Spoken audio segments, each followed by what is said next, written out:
오늘 예레미야 48장 11절로 12절의 말씀을 하나님께서 전하라고 말씀을 주셨습니다. 이 말씀을 지난 일주일 동안 여러 번 묵상하고 또 하나님께서 주시는 이 말씀을 어떻게 하나님 기쁘시게 또 하나님의 온전하신 뜻이 잘 전달될 수 있도록 이것을 준비할까 기도하면서 왔습니다.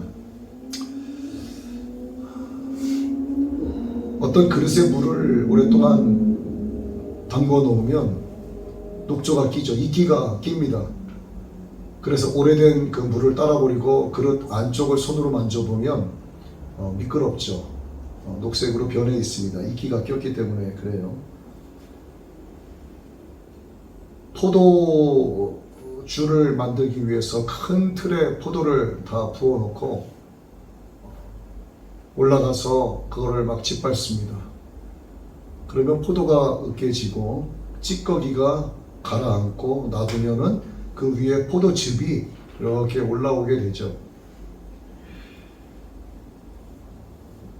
올라온 그 포도즙을 다른 그릇에 쏟아붓고 그 찌꺼기들을 버린 뒤에 쏟아부은 그 포도즙을 한동안 또 오랫동안 놔두게 되면 포도즙 사이에 섞여 있었던 찌꺼기들이 또다시 밑으로 쭉 가라앉게 됩니다. 위에는 포도즙이 뜨겠죠. 또다시 그 포도즙을 다른 그릇에 부어서 오랫동안 놔두고 이것을 반복하게 되면 결국 맑은 포도즙이 나오게 되죠. 이거를 또 오랫동안 숙성을 하게 되면 맑은 포도주, 와인이 나오게 됩니다. 오늘 하나님께서 모압에 관한 말씀을 주셨는데 모압이 어떤 상태다 하는 것을 이 찢기 위에 있는 술에 비유해서 말씀해 주셨어요. 술이 그 찌꺼기 위에, 찢기 위에 옮기지 않은 상태 그대로 있는 것이 모압이다.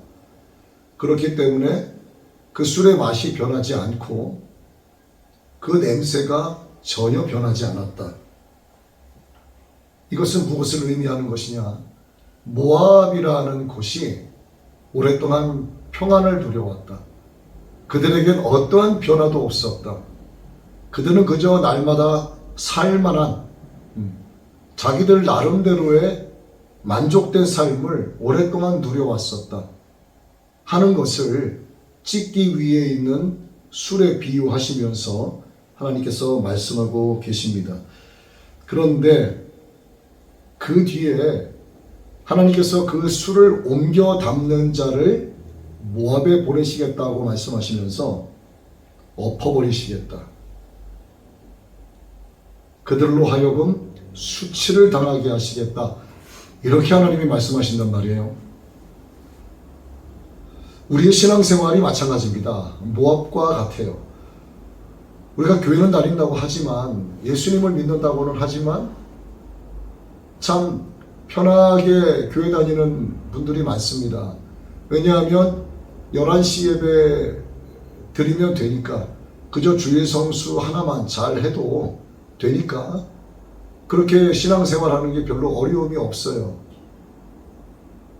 그리고 밖에 나가서 보면 내가 교회를 다니는 사람이고 내가 신앙인이다 하는 것을 내가 말하지 않는 이상 내 주변에 있는 직장 동료 또 내 학교 친구들 어떤 단체의 모임과 함께하는 사람들 전혀 모릅니다. 그렇기 때문에 내가 굳이 그 사람들 눈에 딱 띄도록 기독교인처럼 하나님의 자녀처럼 예수님을 믿는 자처럼 말하고 행동할 필요가 없는 거예요. 그저 주일 한 번 이렇게 교회 와서 예배 드리면 되니까 그것만으로 마음의 평정을 얻고 그래도 이번 주 예배 드렸으니 하나님이 나를 기억하시겠지. 자, 이게 나쁘다는 게 아닙니다. 이렇게라도 하시면 참 좋아요. 그리고 전부가 다 이렇다 말씀드리는 건 아닙니다.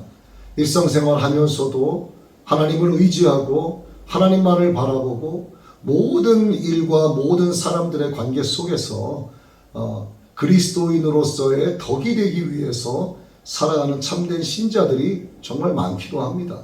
그러나 그렇지 않은 분들을 놓고 말씀을 드리는 거죠. 그렇게 그저 편안하게 신앙생활하고 신앙생활하는 것이 마치 좁은 길을 걷지 않고 세상의 넓은 길을 가는 것처럼 아무런 고됨과 아무런 어떤 그 거룩한 부담감이 없이 지내는 사람들, 그들의 삶이 그렇게 편안할 때 그들의 삶 가운데, 그들의 영혼 가운데 찌꺼기가 낄 수 있다 하는 것을 말씀드립니다. 전혀 믿음의 성장이 없어요. 믿음의 어떤 도전도 없습니다. 그 믿음 그대로예요. 나는 예수님 믿었고 나는 주일 성수하면 되고, 그 믿음이 변화가 없습니다.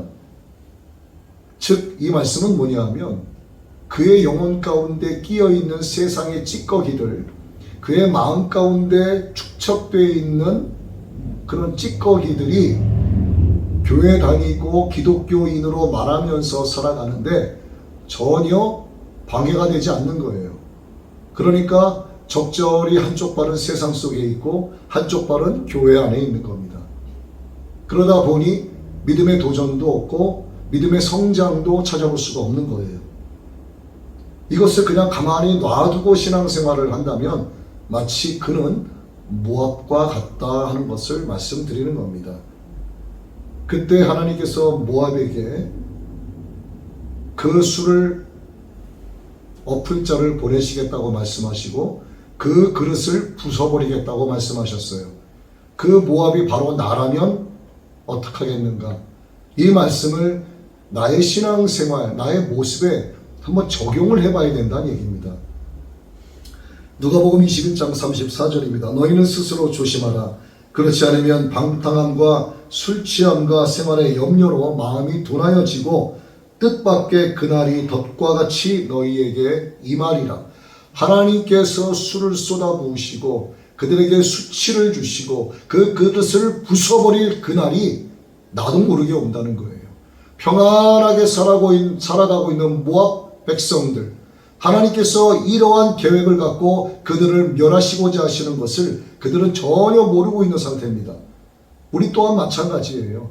내가 그저 편안하게 신앙생활하고 있는데 하나님께서 언제 나를 연단시키시기 위해서, 언제 나라고 하는 자아를 하나님이 깨버리시기 위해서 외부의 고난을 나에게 심어줄지 우리는 아무도 모릅니다. 우리에게 편안한, 그저 날마다 행복한 날만 지속되면 절대로 주여 주여 하나님을 부르지 않습니다. 여호와여 나를 도우소서 기도하지 않아요. 깨어있지 않습니다. 왜냐하면 신앙생활도 하고 있고 살아가는데 전혀 어려움과 고통과 두려움, 불안, 고난, 시련 아무것도 없어요. 그 삶의 타성에 젖어갑니다. 그러다 보니 게을러지게 되는 거예요. 그러나 우리의 삶에 고난이 찾아오고 시련과 어떤 아픔이 찾아왔을 때 우리는 어떻게 합니까? 하지 말라고 하는 새벽 기도도 찾아가요. 주일 예배뿐만 아니라 수요 예배, 3일 예배도 찾아갑니다. 금요 심야 예배 찾아가서 기도합니다. 하지 않았던 금식 기도도 합니다. 작정 기도까지 합니다. 왜? 이 고난에서 빨리 벗어나고 싶기 때문에. 하나님, 내가 그래도 이렇게 신앙생활을 해왔는데 나한테 어떻게 이러한 고난을 줄 수 있으세요? 밤새 기도하기도 해요. 너무나 감당하기 어려운 이 고난으로 인해서 도저히 방법이 없으니까 그때 비로소 하나님을 찾아 나오는 겁니다. 하나님 나를 도와주세요. 몇 시간씩 무릎을 꿇고 기도해도 무릎이 아프질 않습니다. 왜? 이 고난이 더 크니까. 누가복음 21장 36절입니다. 이러므로 너희는 장차오니 모든 일을 등이 피하고 인자 앞에 서도록 항상 기도하며 깨어 있으라 하시니라. 예수님은요, 이 모압을 통해서 말씀하시는 것은 앞으로 장차 있을 말세에 어떠한 일이 있을 것이다 라고 하는 것을 예표하는 말씀입니다. 또 한 가지의 예표는 바로 오늘 저와 여러분의 개인적인 믿음 생활, 신앙 생활에 대해서 말씀하고 계시는 거예요. 너희들 늘 편안하다고만 생각하지 말라. 너희들 늘 축복만을 요구하지 말라. 너희들 예수님이 가신 그 고난의 십자가 길, 하나님께서 너희에게 주신 개개인의 그 십자가를 짊어지고 감사와 기쁨으로 주님의 온유함을 닮아가면서 가라, 이렇게 말씀하시는 건데, 그것은 거부하는 겁니다. 그저 편안하고 안위를 누리는 삶, 주 안에서 그저 만족하며 행복한 삶. 그런데 이것이 주님 안에서의 행복과 만족이 아니라 세상의 찌꺼기가 함께 곁들여 있는 것을 말하는 거예요. 그러한 것을 하나님은 싫어하시는 겁니다. 이러한 나의 영혼에 세상의 찌꺼기가 끼어져 있을 때 더러운 죄의 무게가 내 안에 있다는 뜻이 되죠. 그렇게 되면 주님 다시 오실 때 누구도 올림받지 못합니다. 죄의 무게가 있으면 주님을 신랑으로 맞이해서 우리가 휴거가 될 수가 없고요. 주님의 신부로 신랑 되신 예수님 앞에 나아갈 수가 없습니다. 인자를 보지 못하리라 주님 말씀하시잖아요. 마태복음 26장 41절입니다. 시험에 들지 않게 깨어 있어 기도하라. 그 다음에 하시는 말씀은 마음은 원이로되 육신이 약하도다. 우리가 자주 하는 얘기잖아요. 내 마음에 정말 기도하기 원하고, 내 마음에 정말 성경 읽기 원하고, 내 마음에 예배 때마다 참여하기 원하지만 환경이 안 되고요. 상황이 안 됩니다. 내 건강이 허락치 않아요. 직장 문제가 허락치 않습니다. 살아가는 것도 중요하지 않습니까? 중요합니다. 반드시 교회 와야만 된다는 걸 말씀드리는 것이 아니라 여러분 중심이 무엇을 향해 있는가를 말씀을 드리는 거예요. 여러분들이 직장 가운데 있어도, 삶 가운데 있어도, 개인적인 여가 생활을 지내는 그 시간에도 내 중심, 내 심령, 내 마음이 무엇을 향해 있는가, 내가 어떠한 가치를 최고의 가치로 삼고 있는가를 말씀드리는 거예요. 우리 육신이 약하다는 것은 내 영혼이 깨어있지 않다는 것을 뜻합니다. 잠들어 있다는 것은 우리의 영혼이 지금 제 기능을 발휘하지 못하고 있다는 걸 뜻하는 거예요. 하나님께서 인간을 창조하신 목적이 뭡니까? 성경은 말씀하고 있어요. 찬양받기 위함이라. 우리가 입을 열어서 노래를 부르고 악기를 연주하는 것을 우리가 찬송이라고 하는데, 이 찬송만이 하나님을 찬양하는 게 아니에요. 일상적인 대화에서도, 언어에서도, 일상적인 삶에서도 나와 함께 어울려 지내는 형제 자매 이웃들 사이에서 내가 정말 하나님의 자녀로서, 주님의 신부로서 어떻게 내가 삶을 살아가고 있는가, 그것을 통해서 예수님이 증거될 때 하나님은 찬양 받으시는 거예요. 그런데 내 영혼이 죄의 무게로 가득하고 내 영혼에 죄의 찌꺼기가 군데군데 끼어 있으면 이 죄의 무게로 말미암아 우리는 주님 인자를 바라보지 못할 뿐만 아니라 우리의 영혼이 하나님을 찬양해야 하는 그 기능으로서의 우리 영혼이 제 기능을 발휘하지 못하게 된다는 뜻입니다.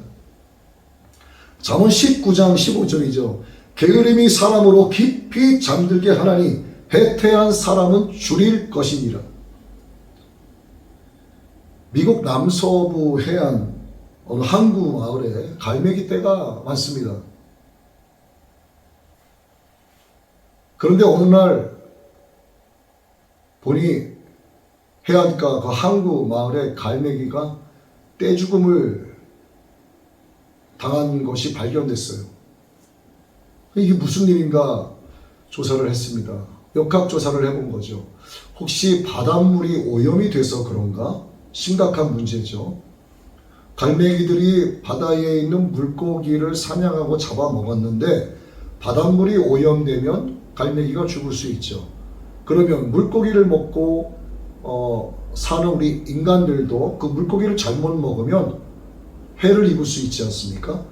그래서 조사를 벌인 거예요. 그런데 아무런 이상도 발견하지 못했습니다. 나중에 그 이유가 밝혀졌어요. 그 항구 도시에서 많은 물고기를 수확하는 그 대형 어선 어부들이 물고기를 잡으면 물고기 대가리와 꼬리는 바다에 버렸습니다. 그 안에 있는 물고기들이 그걸 먹으라고 다시 버렸어요. 그때 많은 갈매기들이 버려지는 생선 대가리와 꼬리를 가서 주워 먹는 것을 오랫동안 해왔어요. 그런데 인간들이 또 머리를 쓰죠. 생선 대가리와 생선 꼬리를 비료로 만드는 겁니다. 그래서 바다에 버리지 않기 시작한 거예요. 그러다 보니까 대가리와 꼬리를 버리기 기다렸던 갈매기 떼가 그게 없으니까 기다리다 굶어 죽은 거예요. 그 중에서도 사냥 본능을 다시 살려서 물고기로 사냥한 갈매기 떼 일부들은 살아 있었는데 대부분의 갈매기 떼가 거기서 떼 죽음을 당해 있었습니다. 굶어 죽었다는 얘기예요. 인간들도 마찬가지입니다. 편안함에 젖어들어요. 편안한 이 타성에 젖어들게 됩니다. 우리가 정말 땀 흘려 힘써서 살 수 있음에도 불구하고 힘든 일 잘 안 하죠. 어려운 일 잘 안 합니다. 더러운 일 잘 안 합니다. 인간 결국 어떻게 되는가? 떼죽음 당한 갈매기처럼 죽게 되는 거예요. 인생이 너무 편안하기만 하면 탐욕의 찌꺼기가 끼게 됩니다. 탐욕의 찌꺼기가 끼게 되면은 그의 마음 가운데 이미 욕심이 자라났다는 뜻이죠. 예를 들어서 아담과 하와를 봅니다. 하나님께서 에덴 동산에서 그 둘을 만드시고 살게 하시면서 그 두 사람은 정말 하나님의 은혜를 풍족하게 누리며 살았습니다. 그 어떤 것도 부족함이 없었어요. 불평, 불만이 무엇인지도 몰랐습니다. 너무나 그렇게 편안하게 살다 보니까 그것을 미혹하기 위해서 마귀가 뱀에게로 들어가 접근을 합니다. 결국 그들의 결정은 무엇이었을까? 동산 중앙에 있는 과실은 먹지 말라고 하나님 분명 말씀하셨는데 네가 이것을 먹으면 하나님과 같이 눈이 밝아질 수 있다라고 말한 그 사탄의 말에 미혹이 된 거죠. 즉 욕심이 생긴 겁니다. 탐욕이 생긴 겁니다. 나도 하나님과 같이 될 수 있겠구나. 그 욕심이 생긴 거예요. 그래서 하나님을 반역하고 결국은 쫓겨나게 된 겁니다. 너무 편안하기만 하면 이렇게 된다는 것을 대표적으로 말씀드린 거예요. 야고보서 1장 14절로 15절입니다. 오직 각 사람이 시험을 받는 것은 자기 욕심에 끌려 미혹됨이니 욕심에 잉태한 즉 죄를 낳고 죄가 장성한 즉 사망을 낳느니라. 각 사람이 시험을 받을 때, 각 사람이 연단 고난 시련이 다가올 때 무엇 때문인가? 자기 욕심에 끌려서 미혹됐기 때문이라고 말씀합니다. 어떤 사람이 사업을 잘하고 있습니다. 많은 돈을 축적했어요. 더 사업을 확장해보고 싶고 자신의 기업을 중견기업에서 문어발식으로 확장해서 나도 대기업으로 한번 가보자. 욕심을 부리기 시작을 합니다. 그래서 많은 사업에 신규 아이템에 투자를 하기 시작해요. 왜 그랬을까? 정말 그가 선한 마음으로 그렇게 했을까? 그렇지 않습니다. 야망이 있는 거예요. 야망까지는 좋지만 이게 욕심이 되고 탐욕이 된 겁니다. 투자한 것들마다 실패를 하죠. 잘 굴러가고 있었던 자회사, 계열회사마저도 자금난에 허덕이기 시작을 합니다. 결국 거지가 되고 문 닫고 노숙자 신세 변하지 못하게 되는 거죠. 오늘 말씀과 같은 겁니다. 조금 전 제가 읽어드린 대로 각 사람이 시험을 받는 것은 자기 욕심에 이끌려서 미혹됐기 때문이라고 말씀하시는 거예요. 욕심이 잉태하기 때문에 죄를 낳고 죄가 내 안에서 장성하기 때문에 결국 그는 사망에 이른다 말씀하시는 거예요. 예수님 말씀하십니다. 너무 편한 것만 너희 추구하지 말라.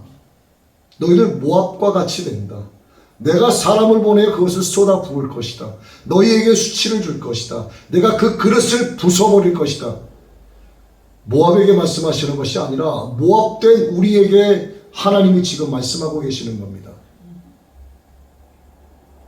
그런데 이렇게 보면 여러분 주변에도 많이 보셨잖아요. 늘 편안한 사람이 있지 않습니까? 예수님도 안 믿어요. 교회 신앙생활 안 합니다. 그런데 뭐 하는 일마다 그 사람은 너무너무 다 잘 돼요. 환난이 없다. 나에게는 환난이라는 게 별로 없었다 이야기합니다. 그들 대체적으로 겸손한 사람들이 없어요. 겉으로 겸손한 척 할 뿐입니다. 겸손해야만 하는 자리에 가서는 그 사람의 본래 모습을 싹 감춰요. 그런데 그러한 모습을 감출 필요가 없는 자리에서는 본색을 드러냅니다.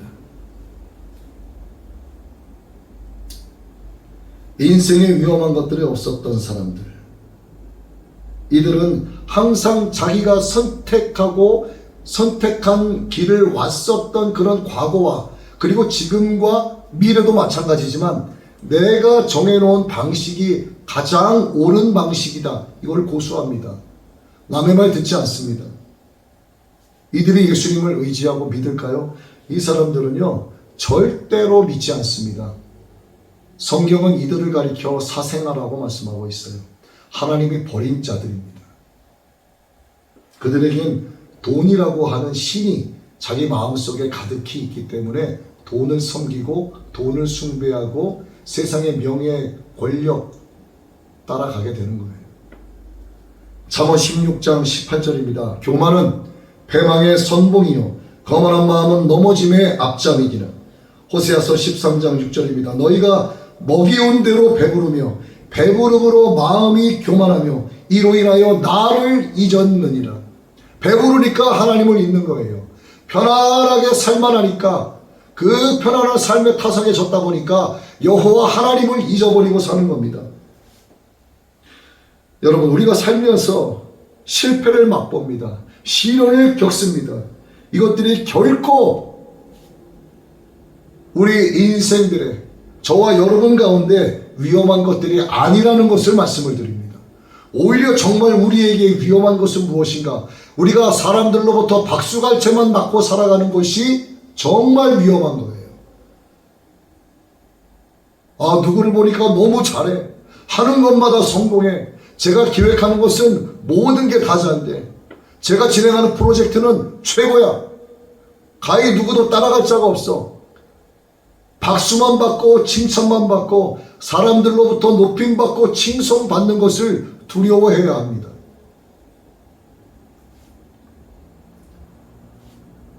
초등학교에서 달리기를 합니다. 1등으로 달리고 있는 아이가 조금만 더 가면은 결승점에 도착을 해요. 그런데 달리다 말고 갑자기 뒤를 돌아봅니다.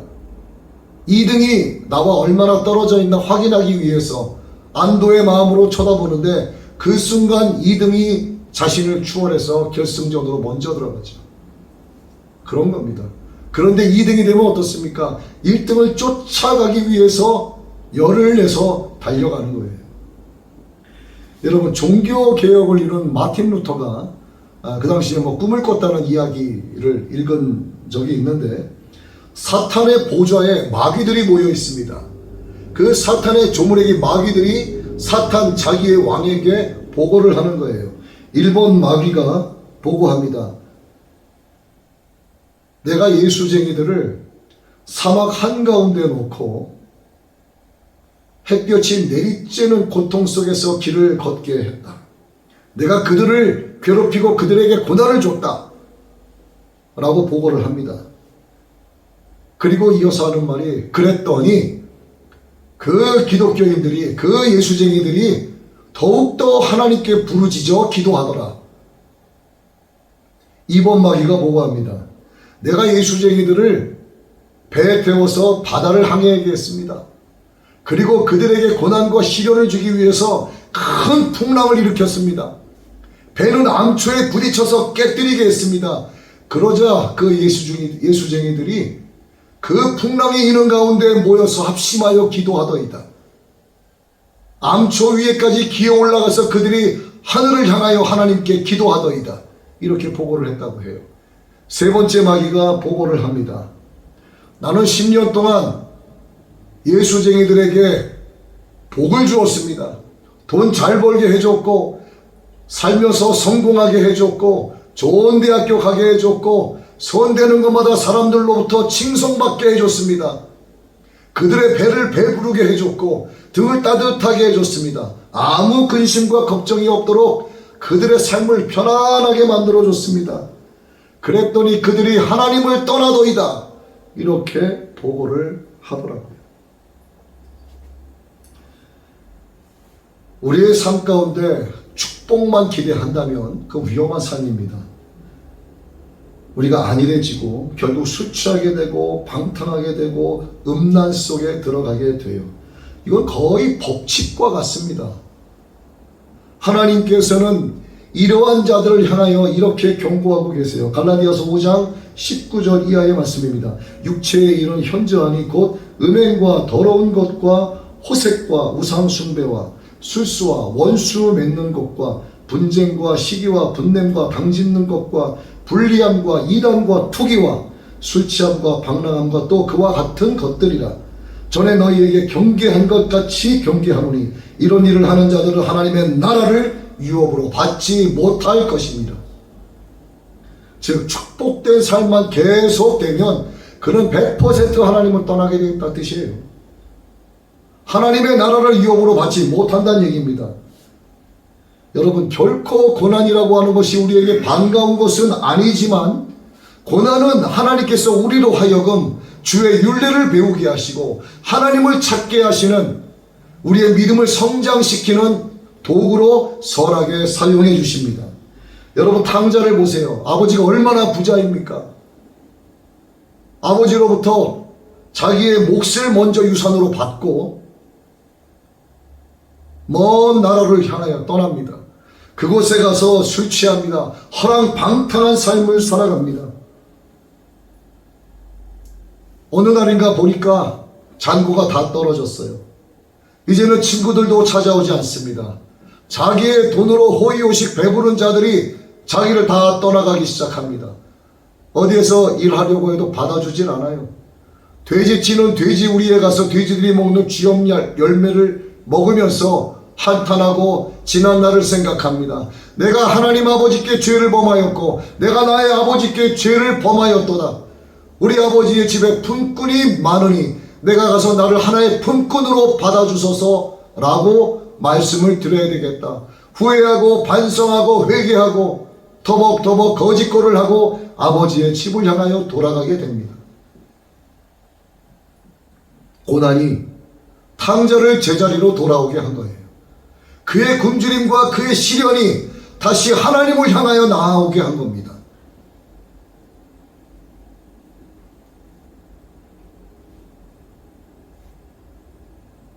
호세아 5장 15절에서 6장 1절의 말씀입니다. 내가 내 곳으로 돌아가서 저희가 그 죄를 뉘우치고 내 얼굴을 구하기까지 기다리리라. 하나님께서 기다린다고 말씀하십니다. 내가 나의 곳으로 돌아가서 저희들의 그 죄를 뉘우치고 나의 얼굴을 구하기까지 내가 저들을 기다리리라. 하나님은 그러신 분이에요. 그리고 말씀하세요. 저희가 고난을 받을 때 나를 간절히 구하여 이르기를 오라 우리가 여호와께 돌아가자. 여호와께서 우리를 찢으셨으니 도로 낫게 하실 것이요 우리를 치셨으나 싸매어 주실 것임이로다. 하나님은 우리에게 고난과 축복을 함께 주십니다. 하나님은 고난만 주시는 분이 아니고요. 하나님은 우리를 연단만 하시는 분이 아니에요. 하나님은 우리가 원하는 축복을, 우리가 원하는 그 복의 복을, 그것만을 주시는 분이 결코 아니십니다. 말씀처럼 시련과 고난을 통해서 하나님을 찾게 하시고요. 이 편안함이 지속될 경우에 하나님을 망각하게 하기 때문에 하나님은 반드시 자기의 자녀들에게 고난과 축복을 더불어서 함께 주신다는 거죠. 고난이 있으면 반성하게 되고 후회하게 되고 회개하게 됩니다. 고난이 없으면 자기의 삶의 방식이 최고라고 믿으면서 하나님을 떠나고 자기의 머리를 믿고 교만한 자리에 서게 되는 거예요. 고난은 고난받는 자의 자아가 깨지는 거예요. 하나님은 그의 자아가 깨지기를 원하고 계세요. 하나님은 그가 나만을 의지하기를 원하고 계십니다. 여러분, 이 말씀 잘 들으셔야 돼요. 그릇은 깨져버리면 사용할 수가 없습니다. 그런데 사람은 깨져야만 사용이 되어져요. 하나님은 그가 깨지길 원하시는 겁니다. 깨진 그 그릇을 하나님께서 다시 빚어가시는 거예요. 하나님이 사용하시고자 하시는 그릇으로 하나님이 다시 빚어가시는 겁니다. 내 모습, 내 모양, 내 경험, 내 지식으로 갖고 있었던 그 그릇이 아니라 하나님은 그 그릇을 완전히 부숴버리시고 그 그릇에 있는 찌꺼기를 모압에 비유하셔서 다 따라버리시고 부숴버리신 이후에 하나님이 사용하시기에 합당한 그릇으로 다시 빚어가시는 거죠. 오늘 본문은 찌꺼기 위에 있는 술과 같은 모압처럼 예수님을 믿고서도 변화가 없고 예수님을 믿고서도 믿음의 도전과 성장이 없고 여전히 세상 죄를 내 안에 깔아놓고 내 영혼 곳곳에 끼워놓은 채 아무런 변화 없이 살아가는 그런 사람들을 향해서 주님이 말씀하시는 겁니다. 외부의 요인으로 모압의 술그릇을 비우시고 그 그릇을 완전히 산산조각내고 부셔버리는 것처럼 하나님은 고난이라는 이름의 외부의 압력을 사용하셔서 그 사람 안에 있는 찌꺼기를 제거하시고 그의 오만과 교만을 완전히 부숴버리시는 거죠. 여러분, 요나 선지자를 잘 아십니다. 하나님은 분명히 그가 가야 할 길이 니느웨라고 말씀하셨어요. 그러나 요나는 니느웨로 가지 않았습니다. 다시스를 향해 갔습니다. 약 1500km 이상 떨어진 다시스 정반대에 가는 방향에 배를 집어탑니다. 하나님께서 능력이 없어서 하나님께서 요나의 길을 막지 못해서 그를 내버려 두셨을까요? 그렇지 않습니다.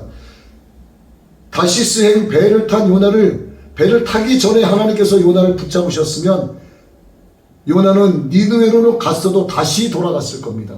하나님은 니느웨를 향하도록 요나를 부르실 그때가 아직 되지 않았음을 우리에게 말씀해 주고 계세요.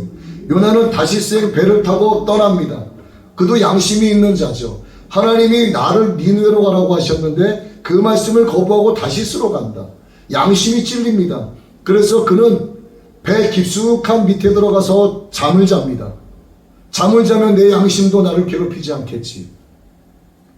한참 잠을 자고 있는데 누군가 자기를 흔들어 깨워요. 빨리 올라오라고. 올라가니까 배가 흔들리고 난리가 났습니다. 배 위에 있는 수많은 사람들이 배의 짐을 다 풍랑이 있는 바다로 던져버려요. 배를 가볍게 하려고. 그리고 그들은 자기들이 믿는 우상신들에게 절하고 기도하고 있습니다. 살려달라고. 선장이 묻습니다. 당신도 너의 신에게 기도해라. 요나서 1장 6절의 말씀이죠. 요나가 알고 있어요. 하나님의 진노하십니다. 하나님이 나로 니느웨로 가라고 하셨는데 내가 니느웨로 안 가고 나는 정반대 방향으로 간다. 하나님이 나 때문에 진노하셨으니 나를 바다에 던져라. 요나는 거기서도 회개하지 않습니다. 하나님은 그렇게 잘 알고 있는 요나가 니느웨로 가는 것을 죽기보다 싫어한 거예요. 왜 그랬을까? 왜 니느웨로 가는 것을 싫어했을까? 여러분, 니느웨 사람들이 어떤 사람들입니까? 내 나라, 내 민족, 내 사랑하는 아버지, 어머니, 내 자식들을 죽인 민족들이에요. 니느웨 성에 쌓여있는 그 벽돌 하나하나가 내 아버지의 생명, 내 어머니의 생명이고 그들의 벽돌 하나하나가 내 아들, 딸의 핏값이란 말입니다. 내 민족을 멸절하고 내 민족의 피를 흘리게 한 그 민족에게 어떻게 가서 하나님의 구원의 복음을 전하겠느냐. 난 차라리 죽음을 택하겠다. 난 거기 안 간다. 그래서 난 죽겠다 선택을 한 겁니다. 풍랑이 있는 바다에 던지면 어떻게 될까요? 요나가 살아남을까요? 그는 죽기로 작정을 한 거예요. 하나님의 물고기를 예비해 놓으셨다는 것을 요나가 알았을까요? 몰랐습니다. 요나의 고백이 계속 이어져요. 산의 뿌리까지 내려갔다. 바다 깊숙한 밑바닥까지 떨어진 겁니다. 바다의 풀들이 나의 머리와 나의 온몸을 휘감았다. 바다의 물이 나의 영혼을 엄습했다. 그는 이미 죽은 자가 된 겁니다. 그의 폐와 그의 기도를 통해서 물이 들어가서 그는 죽은 자가 이미 된 거예요. 큰 물고기가 지나가다가 요나를 발견했죠. 웬 떡이냐? 물고기가 다행히도 상어가 아니고 다행이죠. 씹지 않아서 삼켰으니. 요나를 삼켜버립니다. 뱃속에 윗속에 요나가 들어갔죠. 요나가 물고기가 삼키자마자 정신 들었을까요? 그렇지 않습니다. 이미 요나는 죽은 상태로 있었던 거예요. 그렇게까지 물을 먹고 정신이 온전할 수가 없습니다. 요나 뱃속에 들어가서 정신을 잃고 죽어있는 듯한 요나는 얼마 만에 그가 깨어났는지 몰라요. 중요한 것은 하나님께서 그를 깨우셨다는 사실입니다. 요나는 물고기 윗속에서 나오는 위산에 녹아서 물고기의 배설물로 나갈 수도 있었어요. 그런데 문득 뭔가 물이 자꾸 자기를 적시고 어둡고 뭔가 움직이고 이상한 냄새가 나고 정신을 차리고 떠보니 여기가 어디인가. 요나는 고백합니다. 내가 스올에 있도다. 내가 지금 지옥에 와 있도다. 이렇게 고백을 하고 있지 않습니까? 내가 물고기의 뱃속에 있다라고 그는 고백하지 않았어요. 알고 봤더니 거기가 나중에 물고기 뱃속이었다는 것을 알게 된 거죠. 그것을 깨달은 요나가 하나님 앞에 무릎 꿇고 회개하며 기도하기 시작합니다. 내가 다시 주의 성전에 들어가기를 원하나이다. 하나님이 요나의 회개를 듣고 이제 비로소 요나를 하나님이 처음 명하신 그 니느웨로 가라고 하신 그 길로 갈 수 있도록 물고기에게 명하셔서 요나를 토해내게 하신 거죠. 요나가 토해내쳐졌습니다. 요나의 온 몸에 물고기 위액이 범벅됐겠죠. 하나님께서 가라고 하신 길이 있습니다. 이 길은 내 길이 아니요 나의 길은 다르다라고 선택한 자는 요나와 같은 자요. 그가 정신 차리고 돌아올 그 때가 하나님이 정하신 때입니다. 다만 우리는 그를 위하여 기도할 뿐이요. 다시는 그가 이와 같은 일이 반복되지 아니하도록 하나님께서 요나의 시험과 시련을 오늘 저와 여러분에게도 주고 계시고 우리 주변에 또 어떤 형제 자매들에게도 하나님은 이와 같은 시련을 주고 계십니다. 왜? 하나님께서 그를 들어 사용하시기 위해서 그런 거예요. 여러분, 저에게도 해당되는 말씀이에요. 저는 세상 한복판에 빠져 살았습니다. 목사는 무슨 목사? 나는 돈 벌어서 우리 집은 부유하게 내가 잘하지 못했으니 나는 돈 버는 게 목적이야. 그래도 나 주일 성수 잘했고 해외 어디를 출장을 가더라도 교회부터 찾아가서 예배 드렸어. 근데 하나님께서 원하시는 그것이 아니었어요. 내가 하나님 장로로서 내가 하나님 군대에 자원하겠습니다. 너는 장로가 아니야. 너는 나의 종이 되어야 해. 하나님은 저를 그렇게 영적 장성으로 부르시기 원하는 거지 장로가 아니야. 너는 장로가 될 자들은 따로 있어. 아무리 제가 그 길로 가려고 했어도 결국 하나님은 저를 수월 깊은 곳에 박아 넣으셔서 끔짝도 못하게 하시고 저를 부르신 겁니다. 하나님이 처음 저를 향하여 계획하시고 정해놓으신 그 길로 저를 앉혀놓으신 거예요. 제가 어디 가겠습니까? 전 갈 데가 없어요. 주님 가라고 하시는 길로만 가야 합니다. 저는 니느웨에 가서 멸망할 이 세상을 향하여 구원을 선포하고 예수님의 생명의 복음을 전포하는 그것밖에 없는 거예요. 그런데 대부분의 사람들 이것을 깨닫지 못하면 각기 제 갈 길로 가게 되는 겁니다. 그래서 하나님이 그들을 향하여 이렇게 말씀하세요. 너의 생각과 너의 뜻과 너의 길은 나의 뜻, 나의 생각, 나의 길과 다르다. 나의 길은 이것이니 이 길로 돌아오라 말씀하시는 거예요.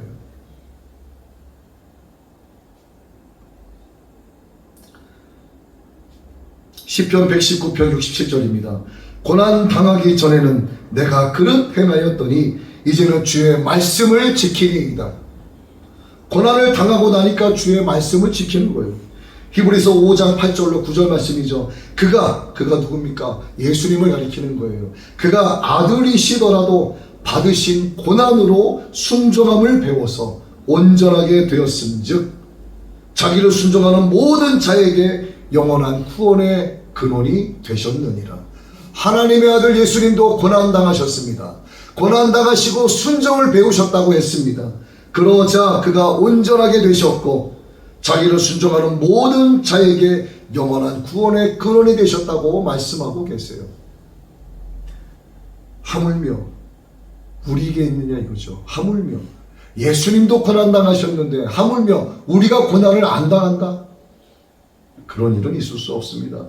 여러분 물에 빠진 자 보셨습니까? 저는 물에 빠진 자를 봤습니다. 제가 6학년 때예요.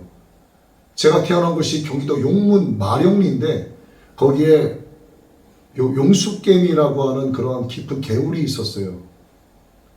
거기에 이렇게 산에 바위가 있었는데 친구 둘과 제가 6학년 때 거기서 수영을 했는데 저는 어디서 수영을 배우지 않았지만 시골 아이들하고 이렇게 어울리면서 자연스럽게 배우게 됐어요.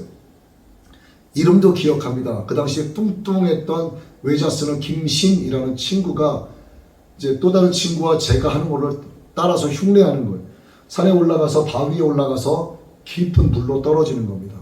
그 깊죠. 그리고 헤엄쳐서 다시 개울가로 나오는 거예요. 그 김신이란 친구가 나도 할 수 있다고 쫓아 올라와서 떨어집니다. 나왔을까요? 못 나왔을까요? 죽을 뻔했어요, 그 친구. 근데 저 친구를 건져내긴 내야 되는데 등치가 커서 건져낼 수가 없어요. 어떻게 했냐? 하나님께서 그 순간에 지혜를 주셨습니다. 걔가 허우적거릴 때 아마 쫓아 들어갔으면 저도 같이 죽었을 겁니다. 그가 힘이 빠져서 더 이상 허우적거리지 못하는 순간까지 하나님께서 그 어린 저에게 지혜를 주셨어요. 그리고 그가 허우적거리는 것을 멈췄을 때 제가 얼른 뛰어들어가서 깊은 물속으로 들어가서 끄집어낼 힘이 없으니까 밑에 들어가서 가라앉는 다리를 잡고서 이렇게 밀어 올렸어요. 밀어 올리니까 쭉 올라가겠죠. 그리고 또 헤엄쳐 잠수로 가서 다리를 잡고 또 밀어 올리고, 그렇게 깊은 부분이 넓지가 않았습니다. 결국은 뭇까지 끌어올리니까 또 한 친구가 그 친구를 이제 잡아 끄는 거죠. 그래서 막 따귀도 때리고 뭐 어디서 본 건 있어가지고 막 정신 차리라고 막, 결국 그가 살아났어요. 왜 물에 빠진 이야기를 하는가? 여러분, 물에 빠진 자 누가 구해낼 자가 없어요. 그런데 옆에 지푸라기가 있다. 속담 있지 않습니까? 물에 빠진 사람이라는 사람은 지푸라기라도 잡아요. 왜 잡는가? 지푸라기라도 자기에게 도움이 될 줄을 알기 때문에 그걸 움켜 잡는 거예요. 나 도와달라고, 나 살려달라고. 하물며 하나님의 자녀인 저와 여러분이 우리가 고난을 당할 때 하나님께서 자기를 간절히 찾는 자에게 도움이 되어 주시지 않겠느냐 하는 걸 말씀드리는 겁니다. 하나님께서 지푸라기만도 못하신 분이시냐 이거예요. 하나님은 항상 우리의 도움이 되시는 분이십니다. 나의 도움이 어디서 올까? 나의 도움은 천지를 지으신 하나님께로 오는 겁니다. 나를 간절히 찾는 자가 나를 만날 것이라고 주님 말씀하셨어요. 우리는 비록 사망의 음침한 광야길을, 인생길을 가고 있습니다. 이러한 골짜기를 가고 있어요. 양들이 골짜기를 지날 때 와디라고 하는 깊은 곳에 순간적으로 빠지기도 합니다. 목자가 빠진 양을 버려두고 가겠습니까? 기다란 지팡이 굽어져 있는 걸로 양의 목을 걸어서 끄집어 올립니다. 골짜기까지 내려가서 양을 건져냅니다. 그리고 쉴만한 물가로 양들을 데리고 와서 물을 마시게 하고 푸른 초장에 놓고 푸른 꼴을 뜯어먹게 합니다.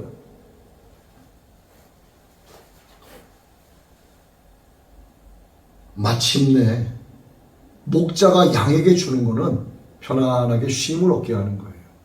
푸른 초장에서 풀을 뜯어먹게 하고 쉴만한 물가에서 물을 마시게 하고 잠을 자게 하고, 이게 목자의 역할이죠. 이스라엘이 이집트에서 나와 광야의 고난길을 걸어갑니다. 불뱀이 있고 전갈이 있는 광야 땅을 걸어갑니다. 물이 없는 건조한 땅을 걸어갑니다. 하나님께서 조금만 가면 젖과 꿀이 흐르는 가나안 땅인데 왜 하나님께서 40년간 이들을 광야를 지나게 하시는가? 이유가 있지 않겠습니까? 신명기 8장 15절 이하의 말씀입니다.